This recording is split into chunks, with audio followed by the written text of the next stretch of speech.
आठवें इमाम अलैहिस्सलाम ने अपने सहाबी रैयान बिन शुबैब से कहा, रैयान बिन शबीब आठवें इमाम से रवायात और अहादीस इन्होंने नकल की हैं और इमाम अलैहिस्सलाम की कुछ वसीयतें हैं और कुछ फरामीन हैं मौला हुसैन और करबला के बारे में जो रैयान बिन शबीब ने नकल किए हैं इमाम से। एक बार पढ़ लें मोहम्मद वाले पर।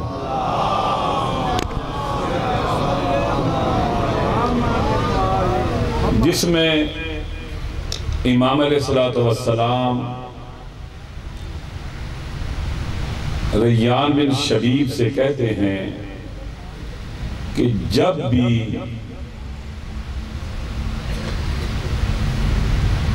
तुझे मौला हुसैन और इमाम हुसैन अलैहिस्सलाम की याद आए, उनका जिक्र हो, तो ये पढ़ा करो, या लैतनी कुन्तु मअक फअफूज़ फौज़न अज़ीमा। ऐ मेरे आका मौला हुसैन, काश मैं आपके साथ होता और मैं उस अजीम कामयाबी से हमकिनार होता। अगर आइमा अलैहिस्सलाम के फरामीन को पढ़ें तो ये बात हमारे लिए वाज़ेह और अज़र मिन शम्स हो जाती है कि हम आज भी इमाम अलैहिस्सलाम के हमरा हो सकते हैं, उनके काफिला इश्क में शरीक हो सकते हैं। ये ऐसा नहीं है कि एक वाक़या 61 हिजरी में हुआ और उसके बाद फिर खत्म हो गया। इमाम का ये कहना रैयान बिन शबीब से, तू ये आरज़ू किया कर, तेरी ये आरज़ू होनी चाहिए, दो आरज़ू में होनी चाहिए। एक या लैतनी कुन्तु मअक, काश मैं आपके साथ होता, यानी इमाम की अमराही, इमाम की मईयत और इमाम के साथ रहने और इमाम का साथ देने की आरज़ू, फाफूज़ा फौज़न अज़ीमा, और शहादत की आरज़ू, इमाम की मईयत की आरज़ू कि मुझे इमाम के साथ रहना है, और शहादत की आरज़ू। पढ़ ले मोहम्मद वाले मोहम्मद।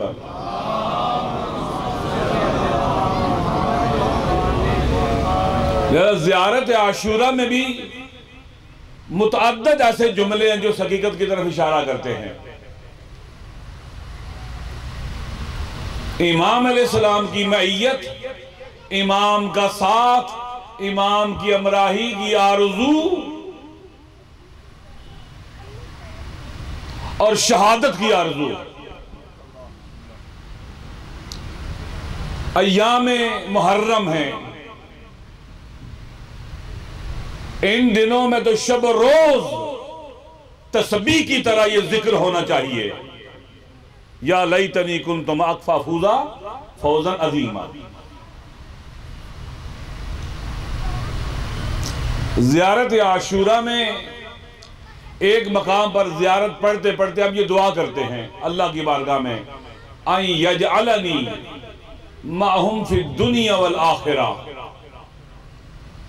है खुदा मेरी दुनिया भी इमाम के साथ गुजरे और मेरी आखिरत भी इमाम के साथ हो।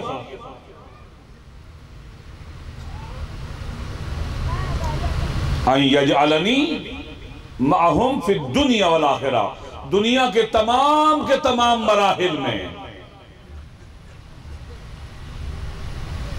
मैं इमाम के साथ रहूं, मेरे शब रोज इमाम के साथ हो, सफर भी इमाम के साथ, हजर भी इमाम के साथ, जलवत भी इमाम के साथ, खलवत भी इमाम के साथ, गुफ्तगू भी इमाम के साथ, सुकूत भी इमाम के साथ।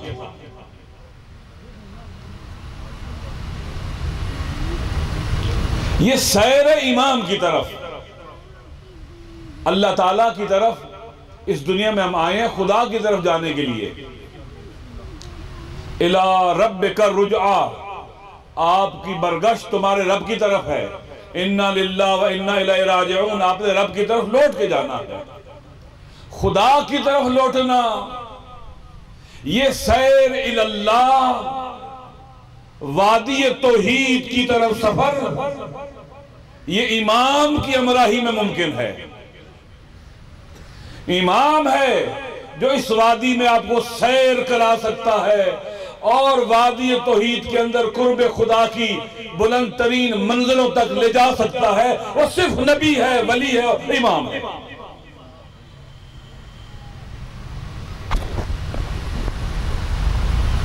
हम मुकल्लफ हैं, हमारी जिम्मेदारी है कि हम खुदा की तरफ सफर करें।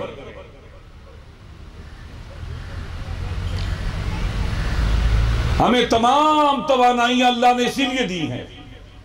अल्लाह ने अक्ल और शऊर दिया है इसीलिए, दिल दिया इसीलिए, हवा से खमसा दिया इसीलिए, ताकत दी है इसीलिए। हर चीज जो अल्लाह ने हमें दी है इसलिए दी है कि हमने खुदा की तरफ लौट के जाना है और उसके करीब पहुंचना है। जो लोग खुदा की तरफ वापस जाएंगे दो हाथ से खाली नहीं होंगे। या वो होंगे जिनके बारे में खुदावंद मुताल कहेगा खुजू हो फगुल्लू हो सुम्मल जहीम सल्लू हो, इन्हें गिरफ्तार करो, खुदा मलाइका से कहेगा इन्हें गिरफ्तार करो, इन्हें जंजीरों में जकड़ो और इन्हें जहन्नम में झोंक दो। एक ये लोग होंगे और एक वो लोग होंगे जिनका इस्तेकबाल मलाइका ये कहते करेंगे सलामुन अलैकुम बिमा सबरतुम फनिम उक़बद्दार, तुम पर सलाम और दुरूद और सलाम हो तुम पर कि तूने सब्र किया, तुमने अल्लाह की राह में साबित कदम रहे। फनिम उक़बद्दार, हमने खुदा की तरफ लौट के जाना है। वापसी का सफर खुदा की तरफ। अंबिया इसीलिए आए हैं, आसमान से किताबें इसीलिए आई हैं, औलिया इसीलिए आए हैं, आइम्मा इसीलिए आए हैं। खुदा की तरफ एक सफर वो है जो इमाम हुसैन के साथ, हज़रत पढ़ ले मोहम्मद वाले मोहम्मद का, इसकी अपनी खुसूसियात है। और ज़ियारत आशूरा जब हम पढ़ते हैं यह भी दर हकीकत एक सैर और सफर है ज़ियारत आशूरा के मफाहीम के जरिए खुदा की तरफ, इमाम के मराई में। उसमें पढ़ते हैं यजअलनी माअकुम या माअहुम फि दुनिया वल आखिरा, ऐ खुदा हम दुनिया के तमाम मराहिल में अपने इमाम के साथ रहें। जंग हो, सुलह हो, दोस्ती हो, दुश्मनी हो, इमाम की हमराही में हो। वल आखिरा, और आखिरत के तमाम मदारिज और मराहिल और हर मरहले में हम इमाम के साथ हैं।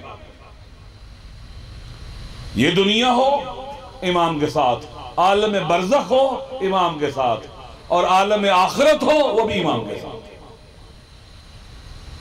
यौम नदउ कुल्ल उनासिन बिइमामिहिम।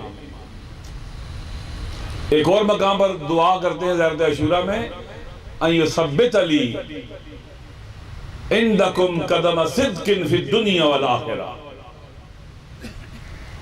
ए इमाम, ए खुदा, ए खुदा मुझे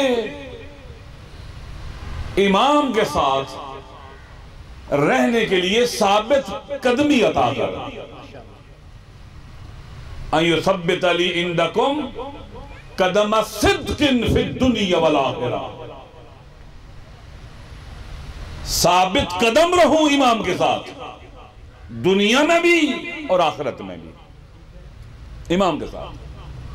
ये नहीं है कि एक कदम इमाम की तरफ उठे और दूसरा कदम अमीर शाम की तरफ उठे, ये नहीं होना चाहिए।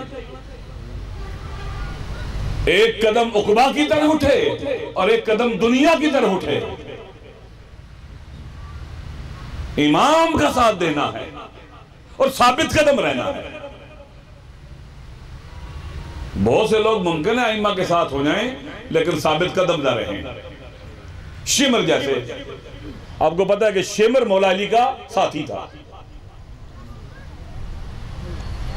जंग सिफीन में अमीर शाम के लश्कर से लड़ने के लिए मौला के साथ आया था और बाद में लिखा ये जख्मी भी हुआ।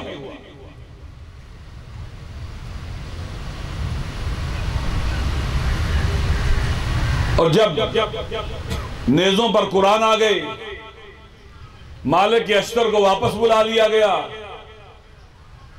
और फिर ऐलान हुआ जी हकमियत का कि दो आदमी फैसला करेंगे, एक मौला अली की तरफ से हो जाए, एक अमीर शाम की तरफ से हो जाए।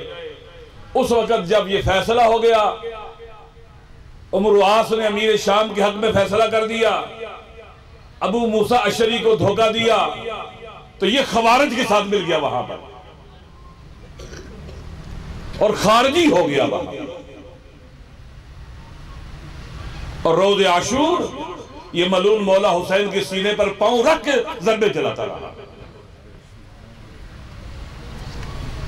युसब्बित अली कदम सिद्किन फी दुनिया वल आखिरा, क्या खुदा ऐ मेरे करीम रब, एक तो मुझे इमाम की मईयत की नेमत से नवाज दे दुनिया और आखिरत में, और फिर मैं साबित कदम रहूं इमाम के साथ, इमाम के साथ साबित कदम रहूं, कदम कदम पर इमाम के साथ रहूं। जहां इमाम का कदम आए, इमाम के पीछे मेरा कदम वहां आए।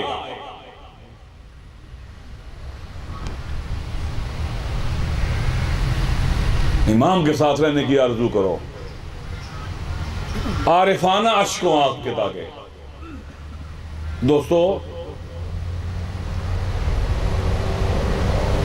बहुत से लोग ऐसे होते हैं जिन पर मुख्तलिफ कैफियतें तारी होती हैं। सुबह बहुत दिल नर्म होता है, दोपहर को सख्त हो जाता है, रात को सख्तर हो जाता है।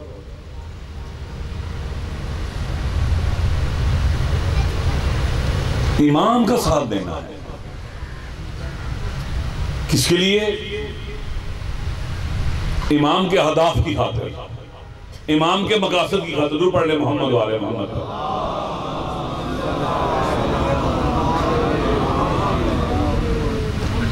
नंबर एक, चंद नुकात बयान करूंगा यहां से आगे। नंबर एक, वसीला और हदफ इमाम का साथ देना, यानी आपका हदफ भी मुकद्दस हो और वसीला भी मुकद्दस हो। आपका हदफ और आपका वसीला के दरमियान आपस में अमांगी हो। बाज़ औक़ात मुमकिन है हदफ मुकद्दस हो लेकिन वसीला ठीक ना हो।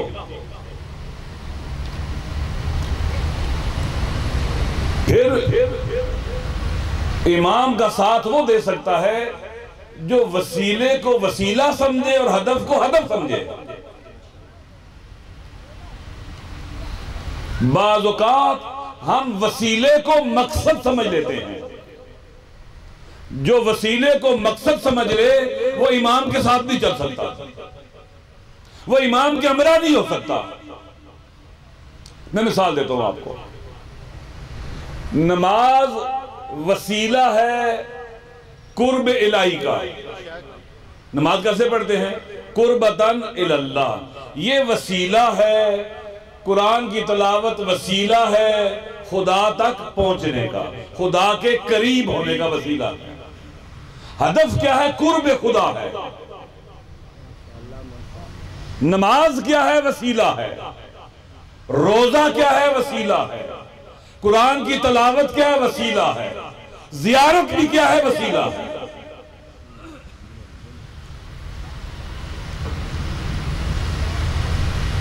अज़ादारी भी वसीला है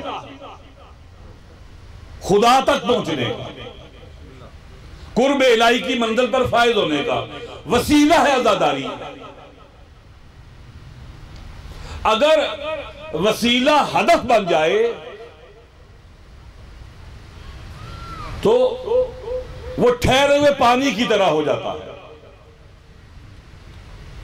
उसमें जुमूद आ जाता है, उसमें रवानी खत्म हो जाती है, हरकत नहीं रहती, वो खड़े पानी की तरह हो जाता है। लिहाजा वो नमाज पढ़ता है तो मुतकब्बिर होता चला जाता है, रोजा रखता है तो मगरूर होता चला जाता है। मैं बड़ा नमाजी हूं, मैं बड़ा रोजेदार हूं, मैं राह खुदा में बहुत खर्च करता हूं, मैं बहुत बड़ा हाजी हूं, मैं बहुत बड़ा जाहिर हूं, मैं बहुत बड़ा अज़ादार हूं, मैं बानी मजलिस हूं, मैं मातमी हूं, मैं नवाखान हूं। गुरूर ले आता है। जब भी वसीला हदफ बन जाए वो गुरूर ले आता है।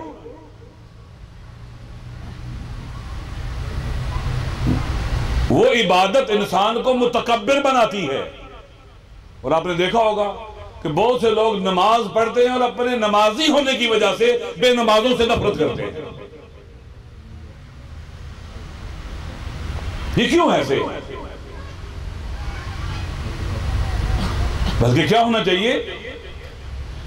गलत काम से नफरत होनी चाहिए, बुराई से नफरत होनी चाहिए, बुरे से नफरत नहीं होनी चाहिए, ताकि उसकी इस्लाह हो सके, ताकि उसको करीब लाया जा सके। जब भी वसीला हदफ ठहरता है, फिर वहीं पर एक ऐसे कोल्हू के बैल की तरह हरकत होती है, जैसे चक्कर में आप लगे हुए, बस वहीं पर, जिसकी कोई मंजिल नहीं है। अज़ादारी को देख लें आप, अज़ादारी से दुशोदा हदफ नहीं है, वसीला है कुर्ब इलाही का। लेकिन जब ये वसीला हदफ बन जाता है, फिर अपनी वो मकसदियत खो बैठता है। फिर इसी अज़ादारी में झगड़े होते हैं, लड़ाइयां होती हैं, नफरतें फैलती हैं, गुरूर और तकब्बुर पैदा होता है, और यही अज़ादारी बर्बादी लेकर आ जाती है। दो जगह मजलिस हो रही है, एक ही बीच में गली है, एक तरफ इमाम बारगाह, दूसरी तरफ एक ही वक्त में मजलिस हो रही है। एक बानी कहता है कि जो मेरे पास पड़ेगा वो वहां नहीं पड़ेगा, वो कहता है जो मेरे पास पड़ेगा वो वहां नहीं पड़ेगा। ये कैसी अज़ादारी है? ये किस तरह की अज़ादारी है? क्या ये अज़ादारी मंजिल तक पहुंचाएगी? क्या ये अज़ादारी मकसद तक ले जाएगी? कभी नहीं ले जा सकती। ये जो वसीला था अब ये मकसद बन गया है, और फिर इंसान के लिए गुरूर आवर है। इस सरजमीन पर, इस इलाके के अंदर जिन लोगों ने अज़ादारी कायम की, उन बुजुर्गों की अगर इंसान तारीख पढ़े, फिर इंसान को एहसास होता है कितना तकद्दुस है इसके अंदर, कितनी अहमियत थी इसकी। कहीं टकराती नहीं थी आपस में अज़ादारी। एक इलाके की दूसरे इलाके के साथ ताल्लुक, मजालिस की टाइमिंग्स ऐसी कि एक जगह से दूसरी जगह जा सके, शरीक हो सके, साथ दे सके। ये नहीं होता था कि एक पढ़ने वाला मेरे पास आया तो वहां नहीं जा सकता, वहां आया तो वहां नहीं जा सकता, ऐसे नहीं था। ये अज़ादारी ये खड़े हुए पानी की तरह हो गई है, ठहरे हुए पानी की तरह हो गई है, जिससे खुशबू के बजाय बाज़ औक़ात ताफ़ुन आता है। ताफ़ुन, नफरतें फैलती हैं यहां से।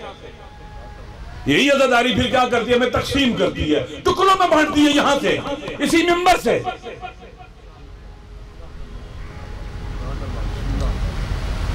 इमाम का साथ देना यानी वसीले को वसीला समझना और मकसद और मंजिल को मंजिल समझना।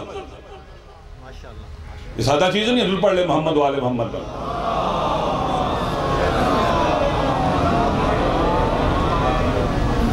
बहुत आम है। इमाम की मारिफत बहुत जरूरी है। इमाम का साथ देने के लिए बहुत जरूरी है इमाम की मारिफत। अगर आपको इमाम की मारिफत नहीं होगी, इमाम के उसूलों की मारिफत नहीं होगी, कैसे इमाम का साथ देंगे हम लोग? इमाम वो है जिसने हदफ भी मुकद्दस रखा और वसीला भी मुकद्दस रखा। इमाम ने हमें सिखलाया है कि हदफ कुर्बे इलाही है, हदफ खुदा है, हदफ पूरी बशरियत को खुदा की तरफ ले जाना, यह मकसद है इमाम का। लिहाजा इमाम जिंदगी की खैरात बांटता है। इमाम मुश्किल तरीन हालात में भी अपने उसूलों पर चलता है। अगर हदफ यह हो हर हाल में दुश्मन का गला काटना है, हर हाल में दुश्मन का गला काटना है, फिर ये जुल्म के साथ टकराओ, ये वसीला नहीं है खुदा तक पहुंचने का, ये हदफ बन जाएगा, हदफ बन जाएगा। सरों की फसलें उतारनी है, चाहे कितने उसूल पांव तले ना रोंदने पड़ जाएं। सरों की फसलें हर हाल में उतारनी है, जुबानें काट देनी है, आंखें फोड़ देनी है।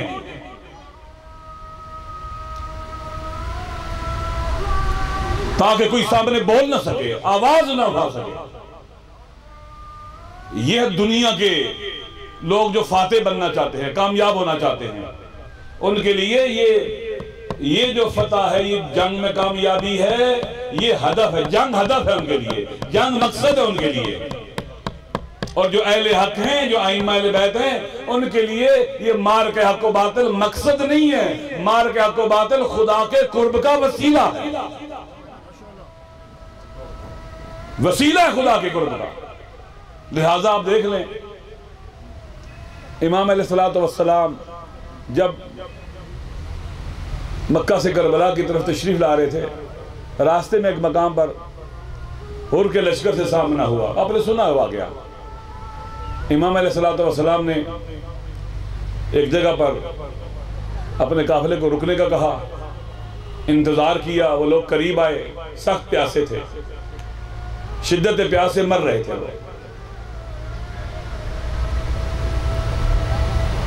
उनकी आंखें फटी हुई थी, चेहरे जर्द थे, मायूसी चेहरे से टपक रही थी, मौत को अपनी आंखों से देख रहे थे। उनके हैवान भी सख्त प्यासे थे, शिद्दत प्यास से उनके नथनों से गर्म सांस की शोले निकल रहे थे। क्योंकि ये हालत थी। कोई और होता तो वो क्या करता, इन्हें पानी ना देता, ये मर जाते। ऐसे ही था, पानी ना देता और मर जाते। इमाम अलैहिस्सलाम ने अपने अजीजों से, अपने साथियों से कहा, इनको पानी पिलाओ, जवानों के मर्दों को भी पानी पिलाओ, इंसानों को भी, हैवानों को भी पानी पिलाओ। कहा हैवानों को 3 दिन बाद पानी पीने दो। एक तो मुंह उठाए, फिर उठाए, पिए, फिर उठाए, फिर पिए।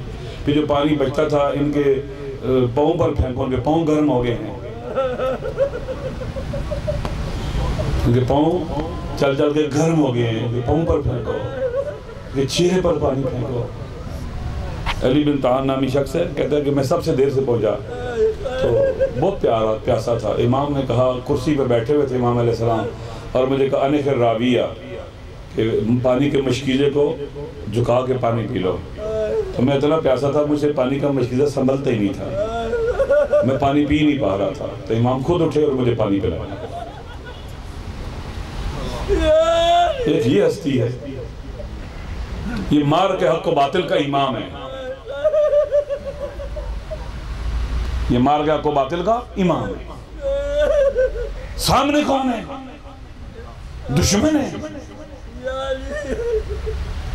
लेकिन पूरी दुनिया की इंसानी हुकूक की जो बुक्स हैं, जो किताबें हैं, जो चार्टर है, उसमें लिखा हुआ है राइट टू लिव। हर इंसान को जिंदा रहने का हक है, हर इंसान को, अगर से आपका दुश्मन ही क्यों ना हो।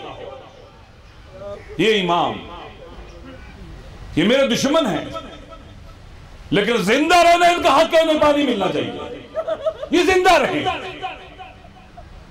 मेरा दुश्मन भी अपने इंसानी हक से इस्तेफादा करे, मेरे दुश्मन का हक भी पामाल ना हो। ये करबला, ये इमाम हुसैन अलैहिस्सलाम, इस इमाम की हमरा होना है, इस इमाम की हमराई की आरज़ू करनी है, और इस इमाम के साथ मरने की आरज़ू करनी है।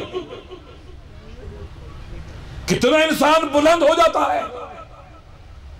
हम तो अपने आप को मारते हैं। एक दफ़ा 25 मुहर्रम को हमारे मजलिस हो रही थी, वहाँ फायरिंग हुई, पता चला मोमिनीन ने मोमिनीन को 25 मुहर्रम को कत्ल किया। 25 मुहर्रम काले कपड़े पहने हुए थे उन्होंने। क्या सीखा है हमने इमाम से? हम इमाम के साथ है।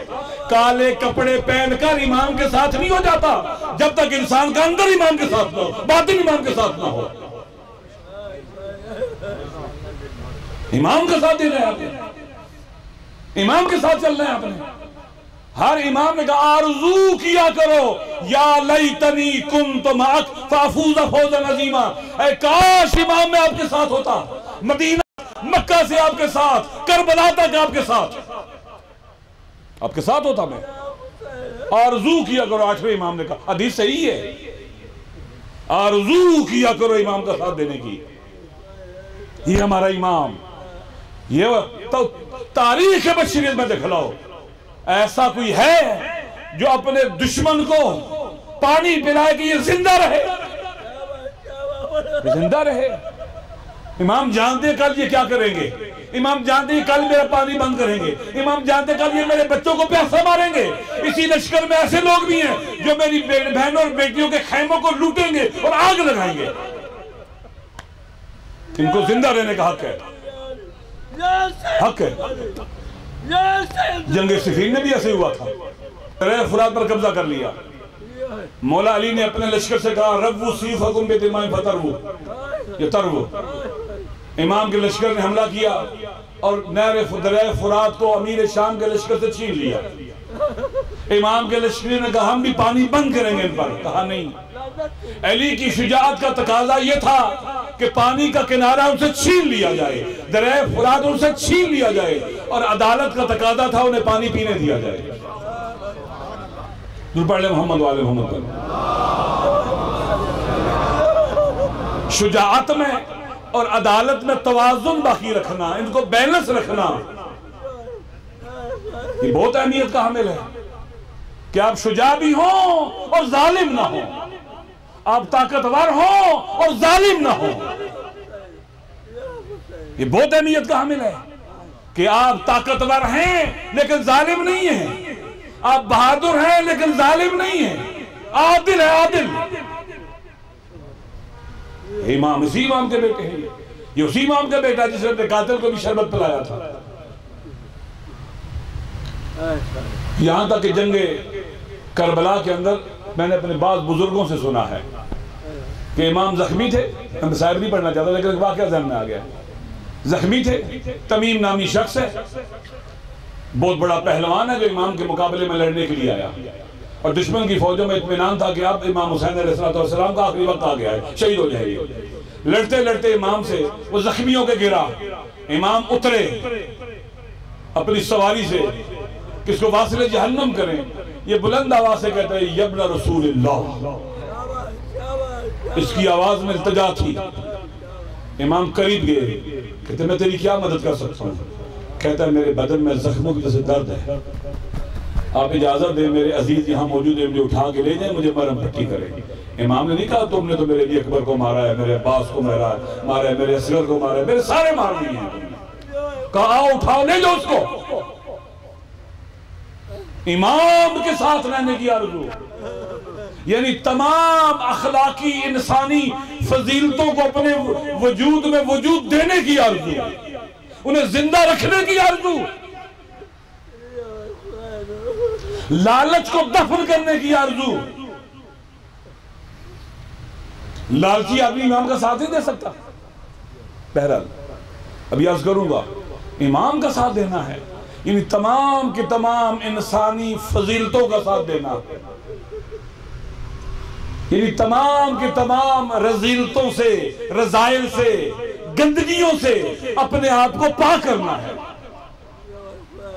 इनफरादी तौर पर भी और इज्तिमाई तौर पर भी। एक शख्स भी कहे ऐ काश में आपके साथ होता, आरज़ू करता, और एक सोसाइटी भी ये आरज़ू करे, एक पूरा मुआशरा भी यही आरज़ू करे ऐ काश हम आपके साथ होते और हम बुलंद मर्तबे पर फाइज होते, शहीद होते।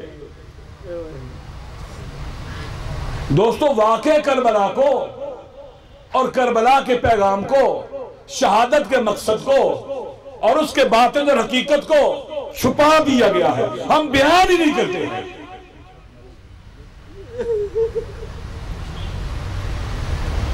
हमने वसीले को हदफ बना डाला और उसी में गुम हो गए। अगर ये आजादारी हदफ रहती, वसीला रहती हदफ के लिए, वल्लाह बखुदा हर मुहर्रम के बाद शहादत के आशिकों के कारवान और काफिले उठते इसी मजलिस से, आजादारी से। अब ज़ियारत अशूरा पढ़ते पढ़ते कहां पहुंचते हैं? पढ़ते पढ़ते अन यजअलनी अन युसब्बित ली इंदकुम कदम सिद्किन फिर दुनिया वल आखिरा। फिर आगे क्या करते हैं? आप कहते हैं कि लअनल्लाहु उम्मतन ज़लमत का अस्ससत असासत ज़ुल्म वल जोर। उन पर लान करते हैं, ज़ालिमों पर, फकत उन पर नहीं जो करबला में थे, नहीं। लअनल्लाहु उम्मतन अस्सस असास ज़ुल्म अलैकुम अल जोर अलैकुम।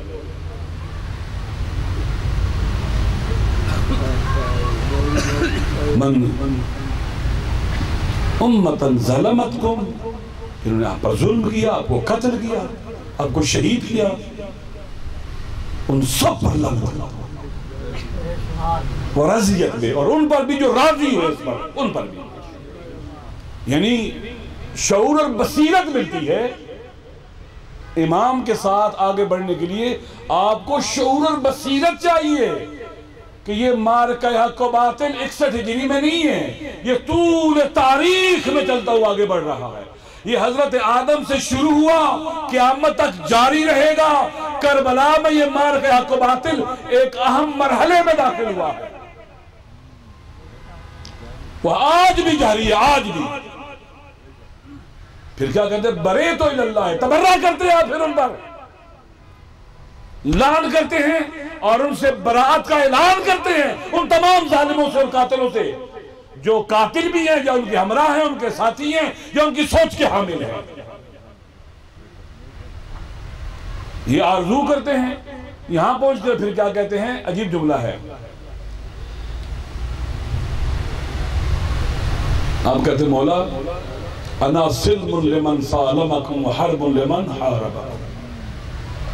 फिर मौला जो आपके साथ हैं मैं उनके साथ हूं, मेरी उनसे सुलह है, और मेरी उनसे जंग है जो आपसे लड़े हैं।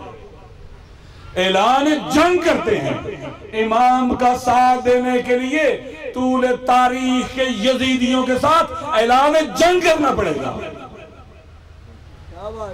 ऐलान जंग पूरी तारीख के यजीदियों के खिलाफ, चाहे वो नमरूद हो, चाहे वो शद्दाद हो, चाहे वो फिरऔन हो, चाहे उस जमाने के यजीदी हो, चाहे आज के यजीदी हो। सिल्मुन लिमन सालमकुम हरबुन लिमन हारबकुम। इमाम का साथ देना है तो ये आरज़ू होनी चाहिए। फिर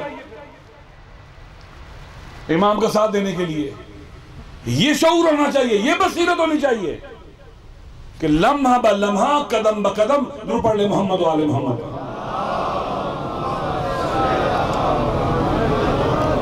क्योंकि इमाम है जो तमाम हिजाबों से गुजार कर, तमाम रुकावटों से अबूर करवा के कुर्ब खुदा तक ले जा सकता है।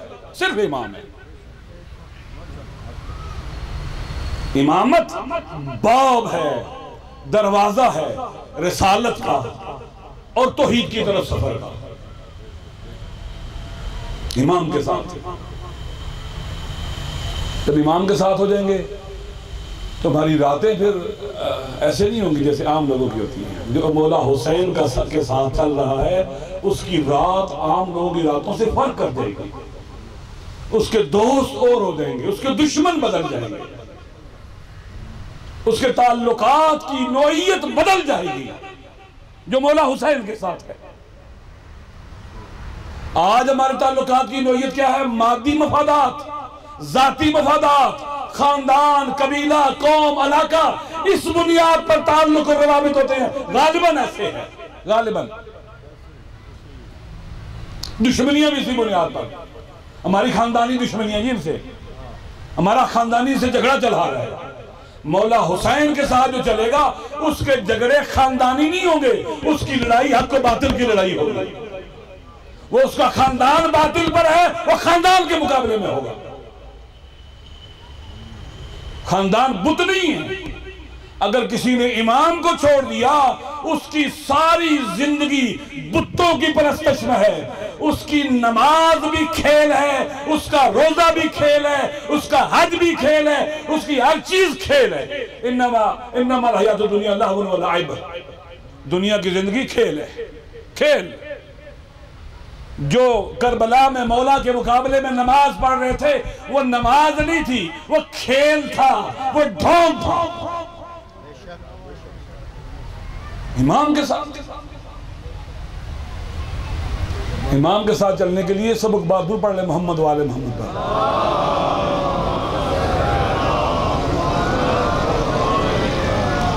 जंग है, लड़ाई है आगा जी, जंग का ऐलान है। इन्नी सिल्मुन लिमन सालमकुम हरबुन लिमन हारबकुम। अब आप अपने मेंबर को देख लें, क्या हालत बन गई है। आज सोशल मीडिया का जमाना है, कोई शायद ढकी छुपी नहीं रहती। यकीन कर लें, बाज़ औक़ात शर्म से सर झुक जाता है। वाकई ऐसी बातें सुनने को मिलती हैं। आदमी क्या करे, हमारा शऊर और बसीरत इतना कम हो गया है, इतना फुकदान हो गया है कि एक जगह पर एक आदमी तकरीर कर रहा था, कह रहा था जी कि आपसे पूछता हूँ, असहाबे कहफ का कुत्ता जन्नत में जाएगा? लोगों ने कहा जाएगा। कहा कुत्ता नमाज पढ़ता था? कहा नहीं। रोजा रखता था? नहीं। हज करता था? नहीं। ज़कात देता था? नहीं। खुम्स देता था? कहता कि असहाबे कहफ का कुत्ता, फिर नमाज कुत्ता जो रोजा नहीं रखे, हज नहीं करे, कुछ ना करे, वो जन्नत में जा सकता है, तो हमारे बैत के दर के कुत्ते नहीं जन्नत में जा सकते। किसी ने उसको कहा कि बाबा उस कुत्ते पर नमाज फर्ज नहीं थी, हमारे बैत के दरवाजे के ऐसे कुत्ते हैं जिन पर नमाज फर्ज है, रोजा फर्ज है, हज फर्ज है, ज़कात फर्ज है, खुम्स फर्ज है। ये क्या बात है, कैसे मुगालता है, किस तरह का मुगालता है? मिंबर हुसैनी से मुगालता, वो मुगालता जो अमीर शाम के मिंबरों से होता था आले रसूल के खिलाफ। ये मुगालता मंतिक में बकायदा मुगालता है, सनाअत है, कैसे लोगों को धोखा देना है गुफ्तगू में।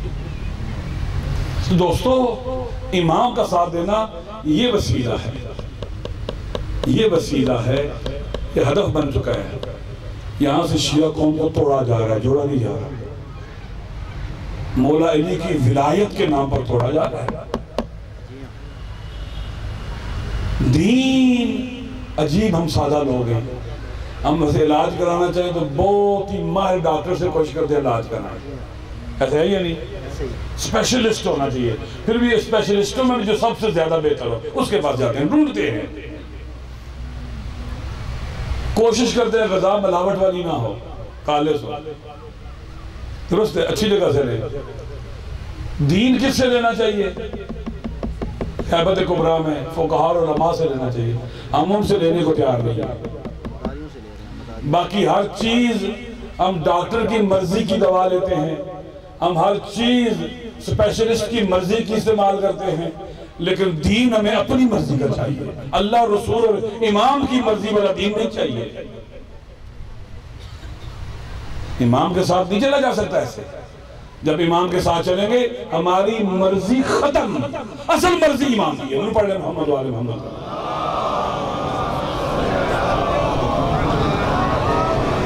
लिहाजा इमाम सब अंबिया अल्लाह की तरफ सफर कराने के लिए आए हैं,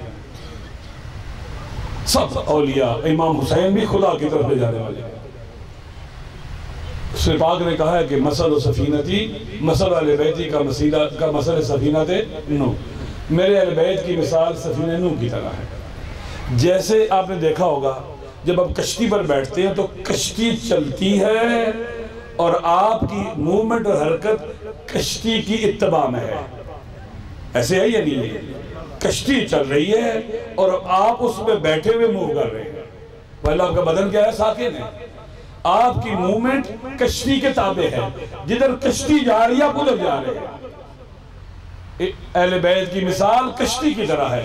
हम जब इमाम के साथ चले तो इस तरह चले जिस तरह मुसाफिर कश्ती में कश्ती के साथ चलता है, ऐसे चले, साए की तरह इमाम के पीछे रहे, साए की तरह इमाम के साथ रहे। तो उसके लिए दुरूद पढ़ ले मोहम्मद वाले मोहम्मद। तो चंद निकात बयान करके खत्म करता हूं। पहला काम क्या है?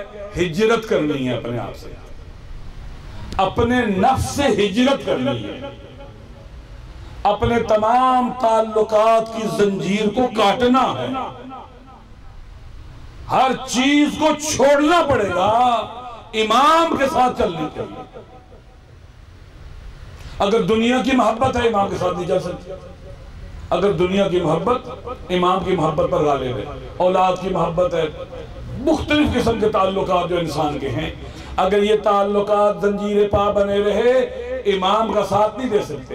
लिहाजा अपने आप से हिजरत करना पड़ेगी इमाम का साथ देने के लिए। अगर आरज़ू है इमाम का साथ देने के लिए कि इमाम का साथ देना चाहता हूं, तो उस आरज़ू को अमली शक्ल देने के लिए पहला कदम ये उठाना पड़ेगा कि अपने आप से हिजरत करना पड़ेगी, अपने नफ्स से हिजरत करना पड़ेगी, अपने ताल्लुकात की जंजीर को काटना पड़ेगा। दुरूद पढ़ ले मोहम्मद वाले मोहम्मद। इसको समझाने के लिए एक हदीस है मौला अली अलैहिस्सलाम की, फरमाते हैं मूतू कबल अन तमूतू, इससे पहले कि तुम्हें मौत आए खुद मर जाओ। क्या मतलब? खुदकुशी कर लो? नहीं। मौत जब आती है तो क्या होता है? इंसान के ताल्लुकात की जंजीर को काट देती है मौत, है या नहीं है? हर चीज से ताल्लुक, रूह के ताल्लुक को तोड़ देती है, काट देती है। जब इंसान मरता है बदन से ताल्लुक खत्म, हर चीज से खत्म, माल से, मनाल से, मनसब से, हर चीज से इंसान की रूह का ताल्लुक टूट जाता है, खत्म हो जाता है, और फिर वो आलम बरज़ख में चला जाता है, और फिर वो देखता है जो पहले नहीं देखता। इमाम जब कहते हैं कि इससे पहले मौत का फरिश्ता आके तुम्हें मारे, मर जाओ, खुद मर जाओ, यानी खुद से, अपने इरादे से अपने ताल्लुकात की जंजीर को काटो। जब तुम्हारी रूह आजाद हो जाएगी, जो चीज लोग मरने के बाद देखते हैं तुम जिंदा होते हुए देखोगे। पढ़ने मोहम्मद वाले मोहम्मद।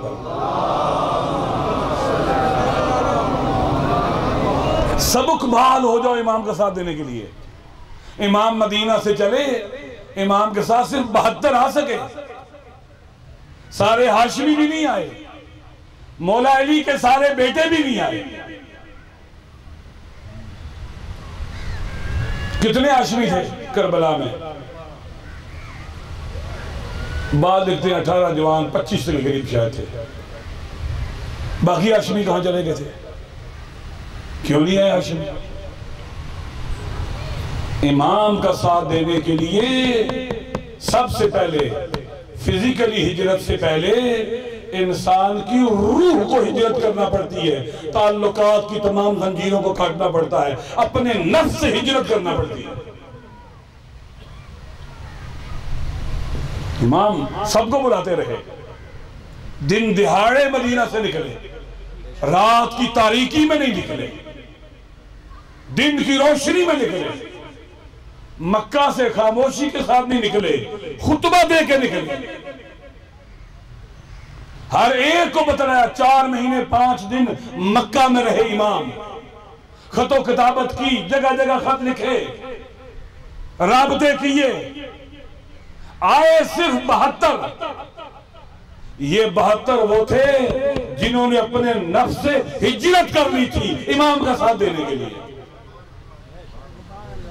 कूफा से हबीब आए, मुसअब ने औसजा आए, जब खबर मिली इमाम आए, बाद ने लिखा कि अपने घर नहीं गए, बाहर से चले आ गए, बाद ने यहां तक लिखा है। और जो दुनिया के ताल्लुकात की जंजीर में जकड़ा होता है वो इमाम के साथ ही दे सकता। उबैदुल्लाह इब्न हुर जाफी ये कूफा का बहुत बड़ा सरमायादार मशहूर आदमी था। जब इसे पता चला कि इमाम हुसैन अलैहिस्सलाम शायद कूफा की तरफ आए, ये कूफा शहर से बाहर निकल के एक बियाबान में चला गया, वहाँ डेरा लगा लिया कि ना इब्ने ज़ियाद का साथ दूंगा ना इमाम हुसैन का, न्यूट्रल रहूंगा, ना इधर हूँ ना उधर हूँ। अगर इमाम हुसैन का साथ दूं तो इब्ने ज़ियाद का मसला है, अगर इब्ने ज़ियाद का साथ दूं तो इमाम हुसैन नवासा रसूल है, किधर जाऊंगा।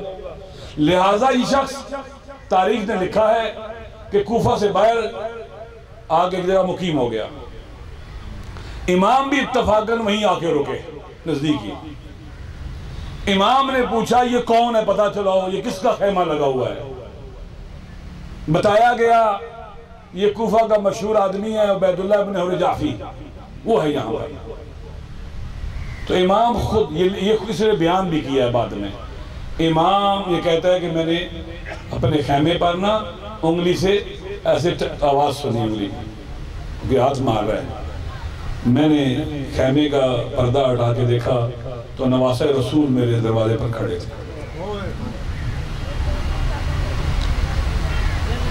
और साथ उनके छोटे छोटे बच्चे भी थे, 5, 6, 7 साल के, 4 साल के बच्चे। मुझे इमाम ने कहा मैं जानता हूँ तू गुनाहों में लथड़ा हुआ है,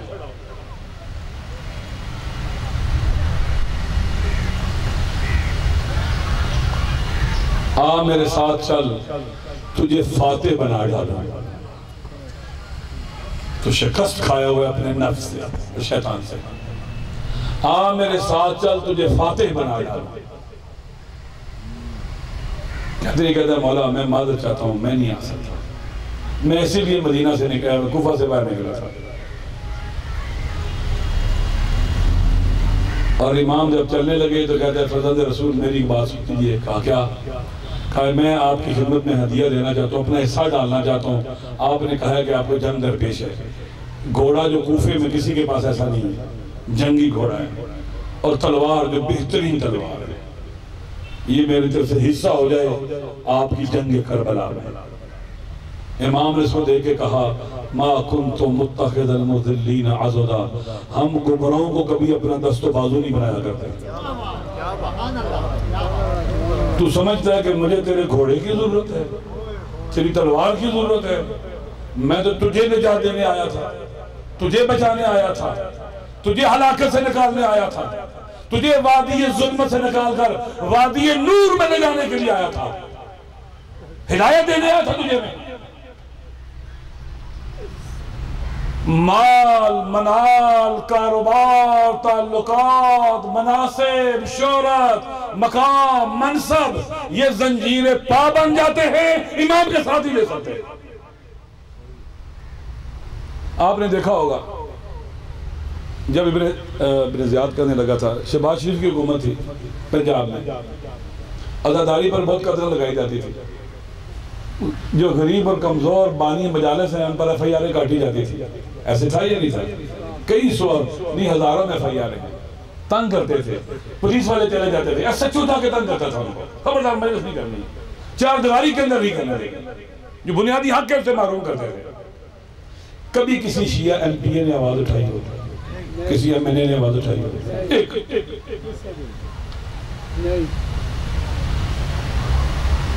गुलफाम हाशमी साहब के ऊपर पाबंदी थी, 3 साल उन पर ताहयात पाबंदी थी। कसूर क्या था? उन्होंने तकरीर में ये कहा है कि जब मेराज पे अल्लाह के रसूल मेराज पर तशरीफ ले गए तो अल्लाह ने अली के लहजे में कलाम किया था। ये कसूर था, जबकि ये मज़हब अहले बैत की इस मौजू पर जो हदीस है, जैसा उसका सिलसिला सनद है, ऐसा किसी हदीस का सिलसिला सनद है ही नहीं। उस हदीस के सिलसिला सनद को कहते हैं सिलसिलतुल आबा। उस हदीस के सारे रावी सैयद हैं और हर सैयद ने अपने बाबा से रवायत की, चलते चलते रसूलुल्लाह तक पहुंच जाते हैं। और रसूल खुदा कहते हैं कि जब मैं अर्श पे मेराज के लिए गया अल्लाह से मुलाकात के लिए, तो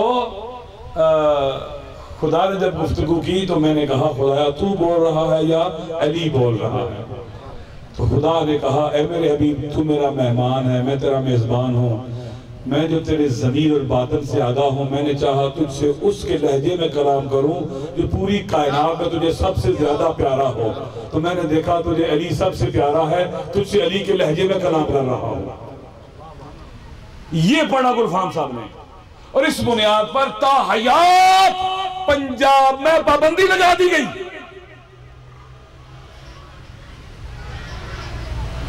ये कोई जमहूरी हुकूमत नहीं है, ये सिक्खाशाही है।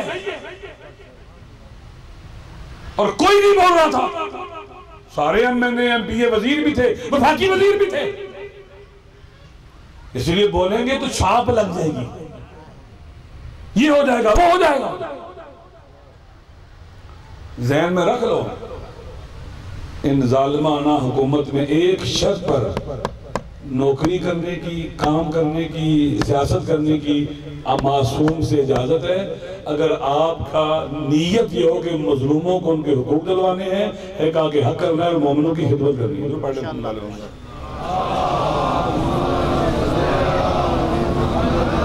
वाला उनके साथ सारे इकट्ठे जहन्नम में जाएंगे। एक सूरत में मासूम ने कहा, नीयत यह हो कि हमने वहां जाना है, मजलूमों को उनके बुनियादी हुकूक दिलवाने हैं, मोमिन पर होने वाले जुल्म का रास्ता रोकना है, महरूमों और कमजोरों की मदद करनी है, और मेरे दरवाजे खुले होंगे उनके लिए। सिर्फ इसलिए मैं आपको एक वाकया सुनाता हूँ, पढ़ ले मोहम्मद वाले मोहम्मद।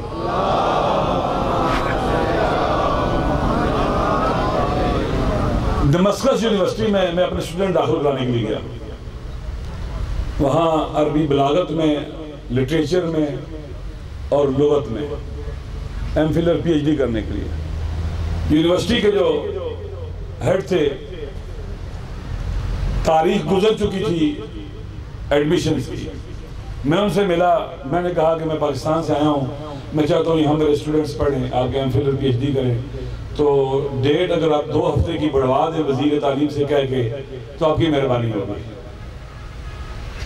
उन्होंने कहा मैं ठीक है। मैं जब उनसे मिलने गया तो उन्होंने ऑफिस में, मैं जब अंदर मीटिंग कर रहे थे, मैं बाहर बैठा जहाँ पर इंतजारगाह थी, तो उन्होंने मेरा मामा देख लिया तो उठ के आ गए।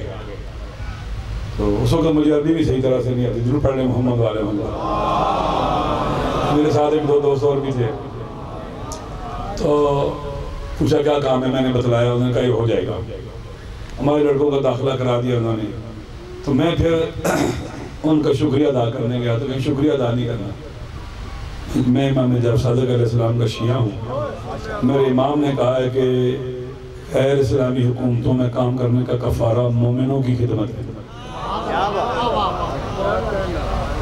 बड़े मोहम्मद वाले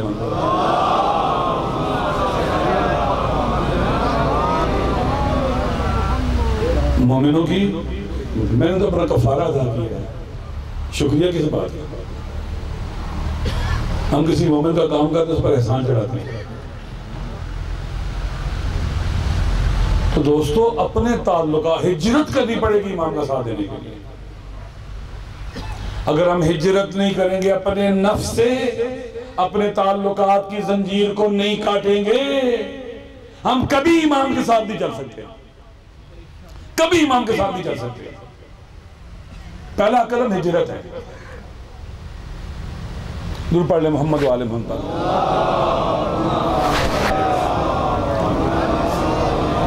फिर इमाम हुसैन के साथ जो सफर है, ये बलाओं और इब्तिलाअत का सफर है। बस ये जुमले आखिरी है मेरे। खुदा की तरफ सफर एक है, रियाजतों के जरिए, इबादतों के जरिए इंसान खुदा की तरफ सफर करता है, अंबिया, औलिया और आइमा के ज़ेरे साया। एक मंजिल वो आती है जहां आगे बढ़ना मुश्किल हो जाता है। जब आगे बढ़ना मुश्किल हो जाता है, अगले मरहल में जाने के लिए खुदा फिर आजमाइशों में डालता है, मुसीबतों में डालता है, सख्तियों, तलखियों, रंजों और दुखों में डालता है, और इसके जरिए इंसान को खुदा अपने करीब ले जाता है। और आपने देखा होगा जितना इंसान मुश्किलात में खुदा के करीब होता है, इतना आसाइशों में खुदा के करीब नहीं होता। इसीलिए औलिया इलाही मुसीबतों को, दुखों और दर्दों को अपने लिए बला नहीं समझते, अपने लिए नेमत खुदाबंदी समझते हैं। दूर पढ़ लिए मोहम्मद वाले मोहम्मद।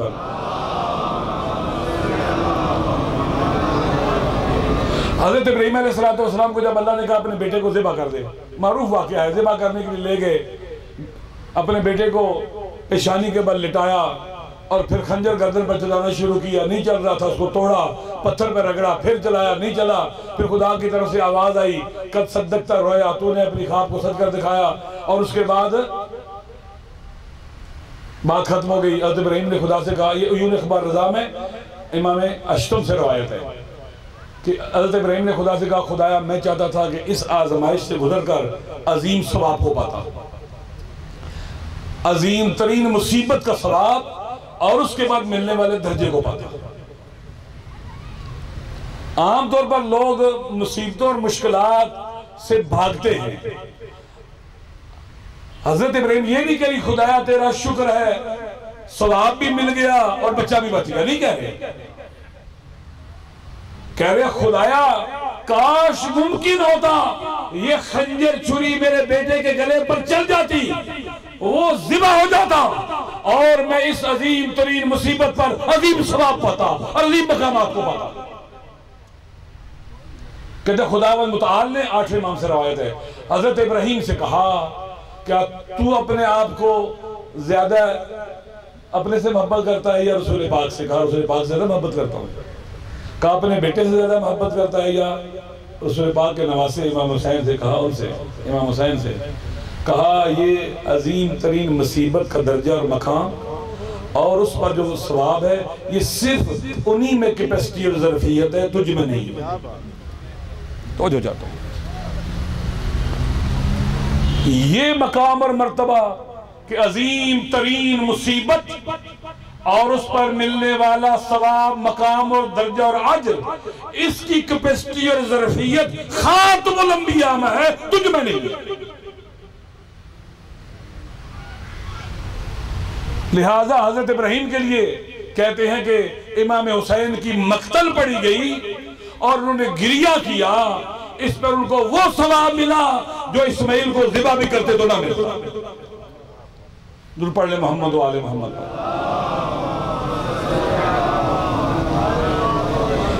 इब्तलात और आजमाइशों से गुजरकर खुदा के करीब जाना, बलाओं में सफर, आजमाइशों में सफर, मुसीबतों में सफर खुदा की तरफ। इसलिए कहते हैं कि हर इमाम कश्ती नजात है और मौला हुसैन भी कश्ती है। इन्नल हुसैन मिस्बाह व सफीनतुन नजात, वो सबसे जल्दी तेजी के साथ जो कश्ती साहिल नजात तक पहुंचाती है वो मौला हुसैन की है। मौला हुसैन आज़माइशों में, इब्तलाआत में, सख्ती और रंजों में इमाम ये काफिला लेके चले मदीना से, मक्का से। कितनी मुश्किलों से गुजरा ये काफिला, कितनी मुसीबतों से गुजरे ये इमाम के साथी। जिस मुसीबत से इमाम खुद गुजरे अपने साथियों को भी गुजारे, और जो गुजरने के काबिल नहीं थे उसे कहा चले, वो साथ नहीं चल सका। बहुत से लोग मक्का में साथ छोड़ गए, बहुत लोग मक्का से आगे निकले साथ छोड़ गए। खालिस लोग करबला आए हैं, खालिस। अगर इमाम का साथ देना है फिर मुसीबतों को दावत देनी है, रंजों को दावत देनी है। मैं सियासी बात नहीं करना चाहता। जिन्होंने जमाने के यजीदों का मुकाबला किया, आप ईरान में देखें कई लाख शहीद और जख्मी और आज भी दे रहे हैं। आलमी जमाने के यजीदों की सेंक्शन देख लें, लुबनान के मोमिनीन को देख लें, यमन वालों को देख लें, कितना तल्ख और सख्त इमाम का साथ देना। जब उन्होंने जालिम अमरीकियों का साथ देना छोड़ा आले सऊद का, कितनी मुसीबतें आई हैं जब वो इमाम की तरफ आई। पूरी दुनिया उनके मुकाबले में खड़ी है। पूरी दुनिया के इब्लीस अपनी तमाम शैतानी मकर फरेब और चालों के साथ उनके मुकाबले में है। ये नहीं ऐसे। आज क्यों हम पर सख्तियां और मुसीबतें हैं?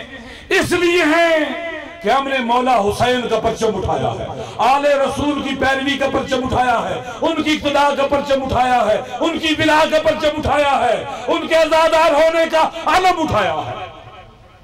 इसलिए दुनिया हमारी मुखालिफ है। और जमाने के यजीदों को हमेशा तकलीफ हुई है अदाए सैयद शुहदा से।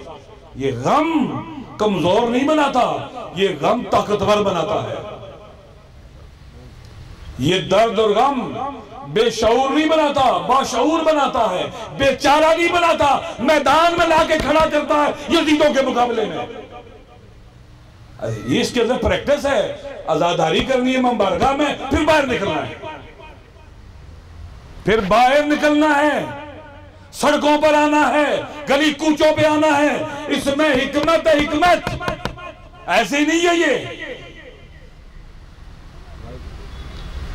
मजालिस करनी है, आजादारी करनी है, नवाखानी होनी है, मातम होना है, हर चीज में नज्म है। नज्म, बैठना हमारा मुनज्जम, नवा मुनज्जम, मिंबर मुनज्जम, मातम मुनज्जम, जुलूस मुनज्जम।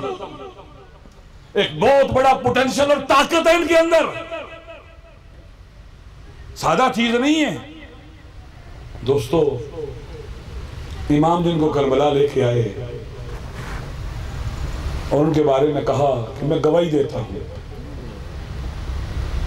तुमसे ज्यादा बावफा सहाबी किसी को नहीं मिले, मुझे मिले हैं। मेरे अहले बैत से ज्यादा बावफा किसी के अहले बैत नहीं है।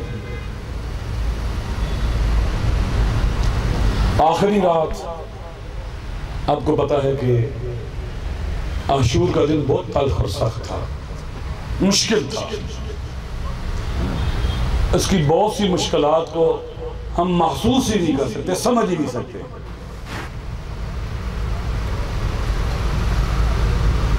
कुछ को हम समझ सकते हैं, बेटे की जुदाई का हम समझ सकते हैं, बहन और भाई के ताल्लुक के दुख और दर्द हम समझ सकते हैं,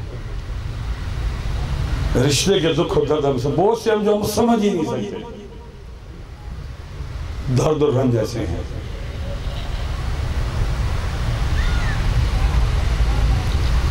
मेरी शहजादी ने कहा, हुसैन क्या आपने इनको आजमा लिया है? कि ऐसा तो नहीं तुझे छोड़ के ना चले। कहा, बहन ये मेरे वो साथी हैं जिस तरह बच्चे को माँ के दूध से मोहब्बत होती है ना, उससे भी ज्यादा इनको मौत से मोहब्बत है।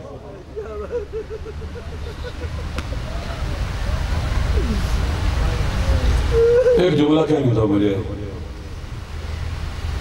इमाम ने रात की मोहलत मांगी थी। सूरह मुज़म्मिल में रात की इबादत की बड़ी अहमियत है।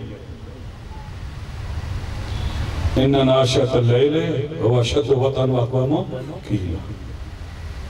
रात की इबादत नफ्स के सरकश घोड़े को लगाम देने के लिए बेहतरीन तरीका है।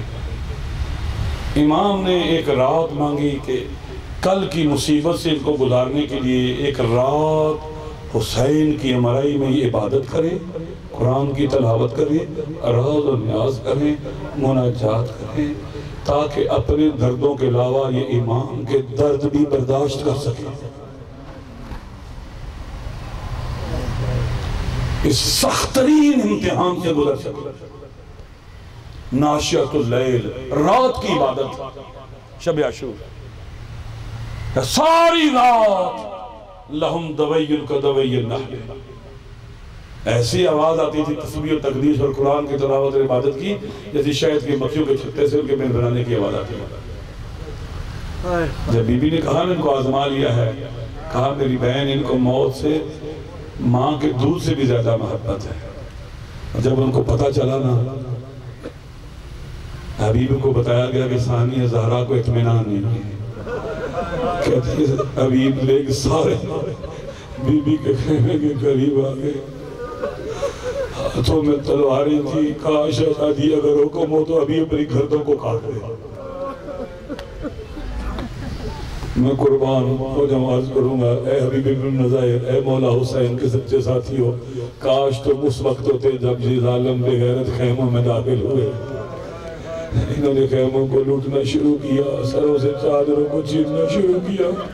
और मेरी शहजादियों का एक बहन ये था, वह अकेला तनासिरा, हाय हम कितनी तन्हा है, हमारा कोई मददगार ही नहीं बचा। अजरकुम अल्लाह। रोज़े आशूर आ गया, रोज़े आशूर आ गया। अगरचे मुझे इन्होंने कहा था कि मौला अब्बास की मसाइब पढ़े मौला हुसैन के, लेकिन वक्त कम है। रोज़े आशूर आ गया, मेरे हुसैन आखिरी विदा करने के लिए अपनी बहन के पास आए। बस चंद जुमले सुन लो। आखिरी विदा करने के लिए अपनी बहन के पास आए और अपने बच्चे, अपने यतीम, सब की वसीयत कहा सानिया ज़हरा से, मेरे यतीम तेरे हवाले, मेरे बच्चे तेरे हवाले, मेरी सकीना तेरे हवाले। बहन सब्र करना, मुश्किल मराहिल आएंगे, बाजारों में जाना पड़ेगा, दरबारों में जाना पड़ेगा, मेरी बहन सब्र करना। उलमा ने लिखे, बीबी की जुबान हाल ये थी, हुसैन मुझ में जुल्म होगा मैं सब्र कर लूंगी, मुझे बताना जब सकीना को तमाचे लगेंगे मैं कैसे सब्र करूँ, जब बच्चों के दामन में आग लगे मैं कैसे सब्र करूँ, जब यतीमों पे जुल्म होगा मैं कैसे सब्र करूँ। अजरकुम अल्लाह।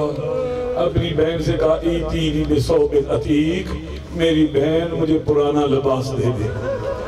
उलमा ने लिखा है, मेरे मौला हुसैन ने उस पुरानी कमीज को लिया और उसको जगह जगह से खुद सुराख किया और उसको लिबास के नीचे पहना, ताकि जब ये जालिम लूटे तो मेरी ऊपर वाली कमीज उतारे, ये मेरी पुरानी कमीज ना उतारे, ना लूटे। ये इतने कमीने हैं जिन्होंने मेरे बदन को भी लूटना है।